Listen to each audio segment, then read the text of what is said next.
నాయకుల మీద ఒకసారి రుచి మరిగాక వాళ్ళకి అర్థమైంది కేసు అవసరం లేదు, ఎవిడెన్స్ అవసరం లేదు, ఒక కథ రాసుకుంటే స్క్రిప్ట్ పక్కాగా ఉంటే ఆ పాత్రలో అంబటి రాంబాబునైనా తీసుకురావచ్చు, విడదల రజనీనైనా తీసుకురావచ్చు, నాగార్జునైనా తీసుకురావచ్చు, ఇంకోరినైనా తీసుకురావచ్చు, ఆఖరుకు జగన్మోహన్ రెడ్డి గారి వరకైనా పోవాలంటే పోవచ్చు అని చూపే ప్రయత్నం, ఆ దిశగా ఏదంటే అది కథలు అల్లుకుంటూ మొదలయ్యారు. ఈ ధైర్యం ఎక్కడి నుంచి వచ్చింది? ఆ రోజు మొదలుపెట్టిన ఇది ఆ తర్వాత ఇక్కడికి వచ్చేసరికి ఇలాగే జరుగుతుంది అనుకున్నాం, వార్నింగ్ ఇస్తూ వచ్చాం, అలాగే జరుగుతూ వచ్చింది. ఇప్పుడు అమాయకుల మీద కూడా పడుతున్నారు. పొలిటికల్ యాక్టివిస్ట్ కాదు, నాయకులు కాదు, సింపథైజర్స్ దాటి ఇప్పుడు సామాన్య జనం మీద, మీ జర్నలిస్టుల మీద ఎవరైతే ఇప్పుడు మనకేం సంబంధం లేనుకుంటున్నారో వచ్చి మా దారిని మేము రాసుకొని పోయి పెడతామంటున్నారు కదా, మీ మీద పడతారు. ఆల్రెడీ అది మొదలైంది. సామాన్య జనం మీద కూడా పడినారు.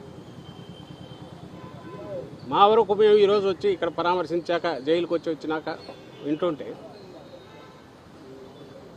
నందిగం ఈయన సురేష్ గారి మీద ఇప్పటి 12 కేసులు, సరే కొన్ని డిస్పోజ్ అయ్యాయి, బెయిల్ ఇది వచ్చాక ఆఖరణ ఒక కేసు, తప్పుడు కేసు ఒకటి పెట్టారు, తీసుకొచ్చి పెట్టారు. ఈరోజు అది బెయిల్ వస్తుంది, ఇంకోటి తయారవుతోంది అని తెలుస్తోంది ఎక్కడో, అది రావాలి. అలాగే ఇంకోటి ఏదో ఎక్కడో అడ్డగించినాడు అని చెప్పి ఇంకొక కేసు పెట్టారంట. బహుశా ఆ సెక్షన్ ఇది కాకపోవచ్చు. అంటే దాన్ని ఎట్లా బయటికి రాకుండా చూడాలి ఒకసారి వచ్చాక అని. అలాగే తురకా కిషోర్ అని ఆయన మీద 8 కేసులు. వాళ్ళ తమ్ముడికి అసలు సంబంధం లేదు, బెంగళూరులో ఎక్కడ ఉంటాడు, ఆయన మీద 3 కేసులు. ఆయన మున్సిపల్ చైర్పర్సన్గా చేశాడు మాచర్లకు. లేటెస్ట్ వచ్చి ఇంకో రిపోర్టర్ 2 కేసులు అక్కడ పెట్టారు. ఈయన మీద విచిత్రమైంది అంటే కిషోర్ మీద లేటెస్ట్ 2023లో తెలుగుదేశం పార్టీ నాయకుడి ఇంట్లో 30,000 దొంగతనం చేశాడట మున్సిపల్ చైర్పర్సన్. ఆ కేసు నిన్న 28, అంటే ఇది బెయిల్ వచ్చి ఇంకా రిలీజ్ అవుతాడు కానీ 28వ తేదీ కంప్లైంట్ తీసుకొని 23లో పెట్టే ఇన్సిడెంట్ జరిగిందని 28 మే కంప్లైంట్ తీసుకొని ఇమ్మీడియట్ పీటీ వారెంట్ తీసుకొని అది ఒక కేసు పెట్టేశారు. ఏది దొంగతనం, అది 30,000 రూపాయలు మున్సిపల్ చైర్మన్ పోయి ఇట్లా దొంగతనం చేశారు. అంటే బియాండ్ రీజన్, చెప్పేది నమ్ముతారా లేదా కూడా ఇప్పుడు పట్టించుకోవట్లా, అవసరం లేదు వాళ్లకు. ఇప్పుడు ఇక్కడ వచ్చి మాట్లాడుతుండగానే మీ జోబులో ఇది ఈయన తీసాడనో, అక్కడేదో లాగాడనో తీసైనా ఇంకో జోబులోంచి ఈయన తీసాడనో కేసు పెట్టేయచ్చు. ఇది 2 ఏళ్ల తర్వాత పెట్టచ్చు, 5 ఏళ్ల తర్వాత పెట్టచ్చు. అంటే మేము 4 ఏళ్ల తర్వాత వచ్చి ఏం చేయొచ్చో ఇప్పుడు చెప్తున్నారు. దానికి దారి ఈరోజు వేస్తున్నారు. వీటి పరాకాష్ట మనం చూస్తే సామాన్యుల మీద పడుతుంది. ఎప్పుడైతే రీజను, రైము, రీతం ఏమి అక్కర్లేదు, ఓ రేషనల్ అక్కర్లేదు, ఒక ఆధారం అక్కర్లేదు, పొగ కూడా అవసరం లేదు, మనకు ఒక కథ స్క్రిప్ట్ తయారైతే చాలు. ఆ స్క్రిప్ట్ కూడా మళ్ళీ అది హాచ్పాచే, ముందేం తయారు చేసుకోవాల్సిన అవసరం లేదు, మొదలు పెట్టాక యాడ్ చేసుకుంటూ పోవచ్చు. దాని పరాకాష్ట ఈ మధ్య మనం తెనాలిలో చూసింది. ఒక్కసారి చట్టాన్ని ఇంప్లిమెంట్ చేయాల్సిన వాళ్ళను విశృంఖలత్వానికి అలవాటు చేశాక, పొలిటికల్ అవసరాల కోసం వాళ్ళని వాడడం మొదలుపెట్టాక, ఆ తర్వాత ఎవరి కంట్రోల్లో ఉండకుండా ఎట్లుంటుంది అనేది సంవత్సరానికే, ఈ పాలన వచ్చిన సంవత్సరానికే మన కళ్ళకట్టినట్టు చూపిస్తున్నారు. లేకుంటే సర్కిల్ ఇన్స్పెక్టర్లు తెనాలి రోడ్డు మీద కూర్చోబెట్టి సినిమా షూటింగ్ చేసినట్టు పట్టగలిగిన ఇది ఎవరైనా ఎక్స్పెక్ట్ చేస్తారా? కస్టోడియల్ టార్చర్ వింటున్నాం, లేదా ఆవేశంగా ఎక్కడన్నా రియాక్ట్ అయ్యేది జరుగుతున్నాయి, వాటి మీదే ఫైట్ చేస్తున్నాం. నేను అన్నట్టు తప్పుడు కేసుల మీద ఫైట్ చేయొచ్చు. ఇది ఏ చట్టం లేదు, కేవలం కాకి డ్రెస్ వేసుకున్నారు కాబట్టి మేము శిక్ష కూడా వేస్తాం. ఎక్కడో అండర్ డెవలప్డ్ దేశాల్లో, వెనుకబడిన దేశాల్లో వినేవాళ్ళం, ఆటవిక నియమాలు ఉన్న చోట వినేవాళ్ళం, రాళ్లతో పెట్టి కొడతారని ఇది చేస్తారు.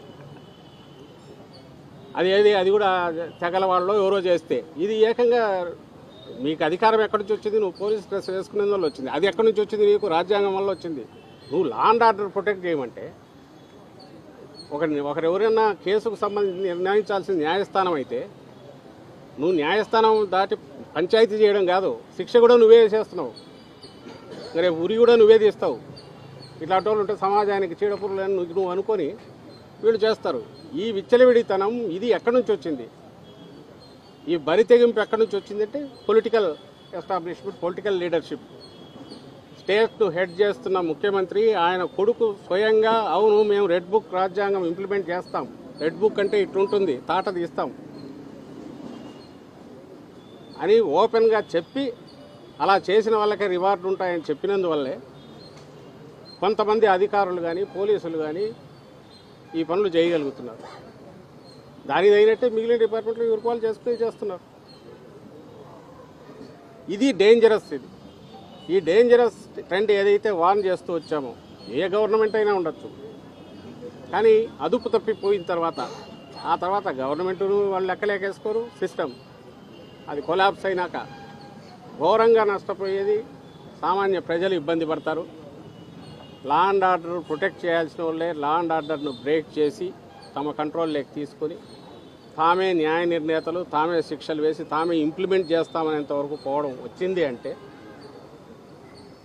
ఇంకా అక్కడికి ప్రజాస్వామ్యం సంగతి వదిలేయండి, కామన్ మామూలు జీవితం కూడా కరువు అయిపోతుంది. ఆ పరిస్థితి వచ్చింది అనేది అలార్మింగ్గా ఉంది. నిన్న నెల్లూరులో కాకాని గోవర్ధన్ రెడ్డి ఆయనను తీసుకొచ్చే తప్పుడు కేసులు ఇంకా 4-5 వండుతున్నట్టున్నారు. దానికి సంబంధించి కలెక్టర్ దగ్గరికి అతని టైం తీసుకొని 2 ఎమ్మెల్సీలు, గోవర్ధన్ రెడ్డి కూతురు, మిగిలిన నాయకులు పోతే దాని మీద కేసు పెట్టారు. పబ్లిక్ ఆర్డర్ని ఏదో డిజర్వ్ చేశారని. మొన్న జోగి రమేష్ కొడుకు దాంట్లో ఎవరో సైకిల్ ఏదో తిప్పి ఇచ్చేశారని అక్కడ కేసు పెట్టారు. ఇంక ఇలాంటివి ఎన్ని ఉన్నాయో తెలియదు. వింటుంటే ఒకటొకటి అసలు ఎక్కడున్నామనేది అర్థం కావట్లా. బహుశా ఇది వాళ్ళకి ఎక్కుతున్నట్ల చంద్రబాబు నాయుడు గారు కానీ ఆయన కొడుకు కానీ మేము అలౌ చేసినది ఏ లెవెల్కి పోయింది, రేపు మాకు చుట్టుకుంటుంది, ఇది ఎక్కడికైనా దారి తీసే అవకాశం ఉంటుంది అనే దీనికి వాళ్ళకు ఇంకా ఎక్కినట్ల చెప్తూనే ఉన్నాం. డేంజర్ వచ్చేసింది. ఇంకా ఏమాత్రం ఇదైనా న్యాయస్థానాలకు అప్పీల్ చేస్తున్నాం, ఎక్కడో చోట ఇంటర్వ్యూని అవుతారు. కానీ ఆలోగా వాళ్ళు రియలైజ్ అయితే ఓ రెస్పాన్సిబుల్ పొలిటికల్ పార్టీగా మీరు చేయలేని పనులు ఇంకొక వాయిస్ ఎక్కడ రైజ్ కాకూడదు, మీ తప్పుడు పనులను ఎత్తి చూపకూడదు అనే దీంతో మొదలుపెట్టిన ఈ బరి తెగింపు చట్టాలను పక్కకు తోసేసి ఒక మాఫియా సైన్యంలాగా తయారు చేసుకుని దానికి సబ్స్క్రైబ్ అయిన వాళ్ళను దానికి లొంగిన వాళ్ళతోనే పనులు చేయించుకుంటూ మిగిలిన వాళ్ళందరినీ పక్కకు తోసేసి వీఆర్లకు పంపడము లేదా వాళ్ళ మీద కేసులు పెట్టించడం చేస్తూ టెర్రర్ ఏదైతే క్రియేట్ చేశారో అది ఎల్లకాలం సాగదు. ఆ రియలైజేషన్ ఇప్పటికన్నా ఆయన 40 ఏళ్ళ ఎక్స్పీరియన్స్ ఉన్న చంద్రబాబు నాయుడు గారికి వస్తుంది అనేది ఆశిస్తున్నాం. సరే, ఈ కేసులకు సంబంధించి ఫేస్ చేస్తాం, ఫైట్ చేయాల్సిన పద్ధతిలో ఇది చేస్తాం. ఒక పొలిటికల్ పార్టీగా, అందులో ఇంత బలమైన పొలిటికల్ పార్టీగా, ప్రజల్లో సుస్థిరమైన స్థానము, ప్రజల గుండెల్లో కోట్లాది మంది ప్రజల్లో అభిమానం కూడుగట్టుకుని సంపాదించుకున్న పార్టీగా వైఎస్ఆర్సీపీ ఫేస్ చేస్తుంది. కార్యకర్తలు, నాయకులు మేము ఫేస్ చేస్తాం. మా వర్రీ సామాన్య ప్రజల సంగతి ఏంటనేది దీన్ని అందరూ గమనించాలి. విఘ్నులు, మేధావులు, మీ జర్నలిస్టు కూడా అందరూ గమనించి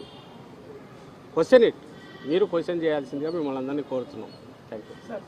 రాష్ట్రంలో బయట ఇంత దారుణం ఇప్పుడున్న జిల్లా జైలు పరిస్థితి ఎలా ఉంది? అన్ని నాయకులకి సెక్యూరిటీ ఉందా లేదా వాళ్ళు కూడా ఇబ్బంది? సంబంధించినంత వరకు ఇబ్బందులు అయితే క్రియేట్ చేస్తున్నారు. వాళ్ళు తీసుకుపోయిందే, అరెస్ట్ చేసిందే హ్యూమిలియేట్ చేయాలి, సైకలాజికల్గా, ఫిజికల్గా అన్ని రకాలుగా ఇబ్బంది పెట్టాలని చూస్తున్న దానివల్లే ఈరోజు ఆయన వంశీ పరిస్థితి